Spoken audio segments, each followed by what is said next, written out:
Hello, my name is Diana, and I'm a 40-year-old woman. The past 5 years have been quite eventful, and I recently experienced what karmic justice truly feels like. After seeing many stories shared here, I decided it was time to share mine. My story begins with my ex-husband, Chase. We met in college and dated for about 2 years. Our plan was to move in together after graduation and wait a few more years before getting married. However, I became pregnant almost immediately after we moved in together. Neither of us wanted to terminate the pregnancy, so we adjusted our life plans and welcomed our beautiful baby girl, Serena. Serena was the light of my life. She was incredibly smart, charming, and full of energy. She loved socializing and always had an abundance of energy, which she often expended by helping me around the house. While Serena was a joy to be around, Chase and I began to have issues. Since her birth, Chase rarely stayed home to help with Serena. He barely had a relationship with her, and we frequently fought about it. His primary concern was always money and how it was being spent. We both had well-paying jobs and were financially stable, always up to date on our bills with some money left over each month. I put this extra money into a savings account for Serena's future, like her college fund. Chase was upset that he couldn't spend this money and often complained, despite having his own monthly allowance. Things improved slightly when Chase got a promotion. I let him keep his extra money to avoid arguments, and with this financial boost, he started paying more attention to Serena. It angered me that money was the motivator, but it was better than him ignoring her completely. For the next 10 years, life seemed to improve. Chase and I got along better, and Serena blossomed into a beautiful young girl. I was nervous about her teenage years, but something much worse happened. My once lively and energetic daughter became lethargic, unable to stay awake for more than 3 to 4 hours at a time. Her grades, which were always A's, started slipping to C's. I tried talking to her, but she insisted everything was fine. The breaking point came when her teachers called, concerned that Serena was sleeping in class and struggling to stay awake. I sat her down, and she admitted that she felt fuzzy in her head and couldn't stay awake without experiencing severe headaches. Deeply worried, I shared my concerns with Chase that night. "Chase, I think something is really wrong with Serena," I said. "What do you mean?" he replied. "She's getting paler and weaker by the day. She doesn't have a temperature, but even the smallest tasks exhaust her. I asked her to tidy up her room, and she fell asleep immediately after, waking only for dinner. She's also sleeping in class and constantly late. Maybe she's just tired from the day," Chase suggested. "No, it's more than that. She's stuck in a constant state of lethargy. I've spoken to her, and she says she feels drowsy all the time and doesn't know how to cope." "She's probably just going through puberty," he shrugged. "I don't think this is puberty. We need to take her to a doctor," I insisted. "That's unnecessary. It'll cost a lot of money just for the doctor to tell us it's normal teenage stuff. What's more important, money or our daughter? We have health insurance, and I'll cover whatever else is needed." "Fine, but the money's coming out of your pocket," he conceded. I couldn't believe Chase was so concerned about the cost when our daughter's health was at stake. Trusting my instincts, I took Serena to the doctor the next morning despite her protests. She was honest with the doctor about her symptoms. The doctor ordered blood work and scheduled an MRI to get to the root of the problem. Over the next few weeks, Serena and I were in and out of the hospital constantly, learning little about her condition. With each visit, the tests became more intense, and the atmosphere grew more tense and panicked. My stomach churned with anxiety, sensing that something was gravely wrong, but I knew I had to stay strong for Serena. Chase was no help during this time. He only berated me for wasting time and money. I learned to tune out his rants. Finally, after another round of blood work and scans, the doctor informed us that he would call me in the evening with the results. I spent the day pacing, waiting anxiously for the call. When it finally came, nothing could have prepared me for the shock. The doctor revealed that Serena had an early stage of brain cancer, and we were fortunate to have detected it early. It felt like ice water had been poured over me. I listened to the doctor in a daze and thanked him for his care. Chase knew I had received the call and decided to ask me about it, tauntingly. What happened? What did the doctor say? Did you waste a bunch of money like I told you? Serena has a tumor in her brain, and it's cancerous, I replied. What? My poor baby. She's been suffering for so long. How will I even break this news to her? Wait, how far along is the cancer? Thankfully, it's still very treatable. She'll need surgery and chemotherapy. Thank God I took her issues seriously, right? So we're going through with the treatments for her then. What kind of question is that? Of course we are. I'm not going to let my daughter die. That's one more expense we have to shoulder now. I always told her not to be on her phone all the time. Are you serious right now? Are you really valuing money over our daughter? Look, I get that you're being overly emotional about this, but at some point you're going to have to think logically about how this will affect us. What are you talking about? How am I not supposed to be emotional? This is our child. We've watched her grow up and been with her through every up and down. How can you be so emotionless? It's not that deep. Yes, I feel sad too. I don't think Serena deserves to go through this, but really, we're already struggling as a family, and the costs of her treatments will be very hard for us to handle. Great. So what do you propose we do? Not give our daughter the life-saving treatment she needs. Don't try to make me into a bad person here. Oh, believe me, you're doing that all on your own. You want to know how we could work around the cost of her treatments. For starters, you can stop eating out for lunch every day. Stop going on long drives in that gas-guzzling car of yours. Stop going out to drink with your work buddies every other day. Why are you behaving as if our daughter is the issue here rather than you? You're clearly deranged. Even if I stopped all of that, it would never cost as much as Serena's treatments, and you know it. Money saved is better than money spent, no matter how small the amount. That's a stupid thing to say. You know what? We were already struggling to begin with, and now you're asking me to give up the only things that were keeping me sane. I don't want to do this anymore. What are you talking about? It's way too expensive to look after Serena, and I don't want to be destitute. I'm just going to leave. I'll start the filing process for divorce tomorrow, and you'll get the papers whenever you do. You can't just leave me like that. Since you know just how to save money, I'm sure you'll figure it out all on your own. I'm going to go now. Bye. Chase took the packed suitcase from his wardrobe and left the house. I could barely process what I had been told about Serena, let alone my husband leaving me because he felt he deserved to spend all his money on himself. He didn't hesitate to put himself first, showing no empathy for Serena or concern for how I was coping. I cried myself to sleep that night, and when I woke up the next day, I hoped that everything had been a terrible dream.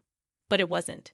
Despite Chase's behavior, I thought it would be better for Serena to have him around, especially since I had no idea how to break the news of our impending divorce to her.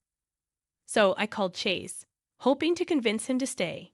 He didn't pick up the first 3 times, but on the 4th try he answered. "Oh, thank God you picked up," I exclaimed. "What do you want?" he replied coldly. "Look, I'm sorry if I did or said anything wrong. I get that we were both dealing with a lot. Learning that your daughter has cancer is a big deal, and everyone processes things differently." "What are you saying?" he asked. "What I'm trying to say is that I understand you must have been overwhelmed. I probably didn't make it easier by insinuating that you were selfish. Please don't leave Serena and me. Serena wants to see you and is scared you left because of her." First of all, I did leave because of her. Well, to be more precise, because of her upcoming expenses. The cancer news was just the final nail in the coffin. I didn't want to be more destitute than we already were. I was tired of constantly calculating how much I could spend. "Wow, so you just wanted to leave because you were selfish," I said, incredulous. "You can call me whatever you want, but I'm just doing what's best for myself. Do you really feel nothing for your daughter? How can you leave at the most crucial moment of her life without batting an eye? I get it. What Serena's going through is tragic, but I can't be there to support all of us anymore. I can't take any more financial strain, and that's it. What if Serena doesn't make it? Or what if the treatments continue for years? Who's going to finance all of that? You didn't even stop to think of things that way. How dare you believe that Serena won't make it? Even if she didn't, at least the guilt of not having tried enough wouldn't exist. Isn't that something you want? No thanks. I don't want to give up my comfort just to be there for no results. I hope you know that you're a monster. I hope nothing but the absolute worst for you. Great. The divorce papers shall reach you in a day or two. Please don't contact me again. Bye. I was appalled. I didn't know what to think. I felt completely numb. How could someone be so careless as to leave their daughter when she had just been diagnosed with cancer? I wanted to cry, not only because my relationship with Chase was over for such a selfish reason, but also because I didn't know how to tell Serena why her father left. I realized that I needed to steel myself and be strong for her. She was already going through so much. The last thing she needed was to see her mother break down. Over the course of the next year, Chase and I got legally divorced. I found out through social media that he married another woman immediately after our divorce was finalized. That sent me down an entirely new spiral, making me feel even more worthless than before. But again, I tamped down my emotions because I needed to stay strong for my little girl. I couldn't keep the reason for Chase's absence from Serena for long. I made excuses for the first few months, which was somewhat easier since she was almost always hospitalized. But eventually, I realized I was only hurting her by not telling her the truth. When I finally told her, she was heartbroken but eventually got through it. I stayed by her side throughout, letting her cry for as long as she needed. Watching her process her emotions helped me cope with mine. Serena underwent extensive surgery and chemotherapy. She lost all her hair and a significant amount of weight, but she remained happy, and that was all that mattered. The next 2 years were spent with frequent hospital visits for checkups and routine scans.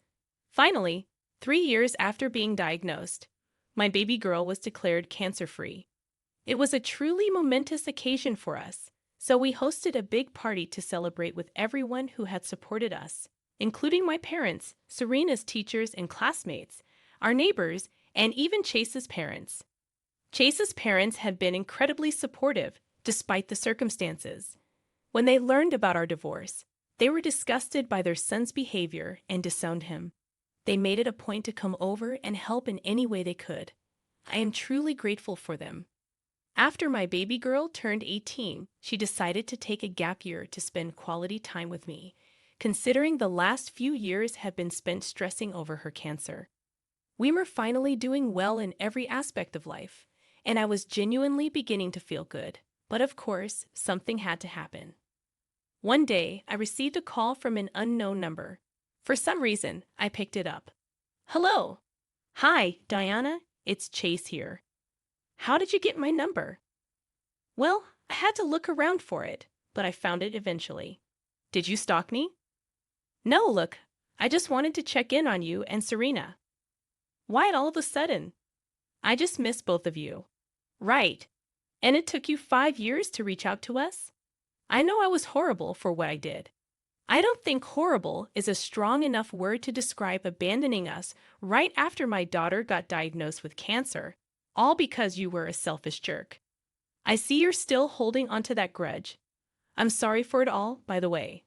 I'm a changed man now. I highly doubt that. Could you please just tell me how Serena's doing, at least? Why should I? You didn't care before, so I don't see why I should tell you anything. Look, you either tell me, or I'll pull some strings and find out myself. Serena's doing fine, so am I. How were you able to finance everything for her? Why is that any of your concern? Look, I feel guilty enough for what I did. At least let me feel better knowing how you managed to get through it all. My parents helped, and so did yours. Our neighbors and Serena's school also helped in every way they could. Now that I think about it, maybe it was a good thing that you left. Yikes. But you're right, I've been nothing but miserable since I left. I married this woman who was filthy rich, quit my job, and became a stay-at-home husband. How was that miserable for you? Wasn't that everything you ever wanted? Sure, but she never failed to rub her wealth in my face. One day, I snapped at her, and she decided to leave me. Now I'm going to be homeless in a week and have nowhere to turn. So, you're the reason for your own misery. That's not surprising. Why are you telling me all this anyway? I just wanted to ask if you could send me some money just for the next few months until I can get back on my feet. I would ask my parents, but they refused to speak to me. Ha, you cannot be serious, Chase. You have some nerve to stalk me, find my number, threaten me with more stalking to find out about how we're doing, and then ask me for money after you abandoned your family when they were at their lowest. You don't have to keep throwing my mistakes in my face. I won't be able to help you in any way. Why? I promise I'll be better. I'll make up for it in any way that I can. Oh, I would love to help you, but it's too expensive to look after you. And I've gotten too used to my comforts. I can't imagine giving that up. You're right. Good luck with your future. Do me a favor and lose my number because I never want to hear from you again. If you contact me again, I will file a restraining order against you. Stay out of mine and Serena's lives for good, just as you intended when you left. Bye. Nothing felt better than throwing Chase's words back at him. Did I feel bad for his situation? Absolutely not.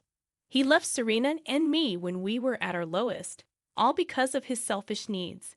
I saw no reason to help him and was shocked at his audacity to come crawling back.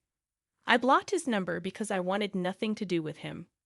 I later found out through his parents that he had tried to contact them for help, but they wanted nothing to do with him either. They were appalled at his audacity and had a strong word with him, telling him he was a disappointment to them. He had burned all bridges just to live the comfortable life he wanted. I didn't keep up with what happened to Chase after that. His ex-wife reached out to me, asking if he had contacted me. I told her he did, and she shared that she couldn't understand how I had put up with him before because he was beyond a handful. We shared a few messages about how Chase was a jerk and then moved on. I didn't hide the fact that Chase had contacted me from Serena. She was relieved that I did not fall for whatever his plan was and stood my ground. I asked her if she wanted to get in contact with him, as he was still her father and she was entitled to feel however she wanted about him. Serena assured me she wanted nothing to do with Chase, especially after the heartbreak she suffered in the middle of her treatments when she found out he was never coming back. Things resumed back to normal in our lives after that. Somehow, knowing that Chase was living miserably added a spring to my step. It felt like a resolution to our tragic past. Serena felt the same way, and we began talking more openly about him. We've both decided it's time to go to therapy and deal with our issues. I'm excited to see where life takes us from here. I'm grateful for the second chance I've been given with my daughter. As long as I get to be with her until the end of my time, nothing else matters. Thank you so much for listening.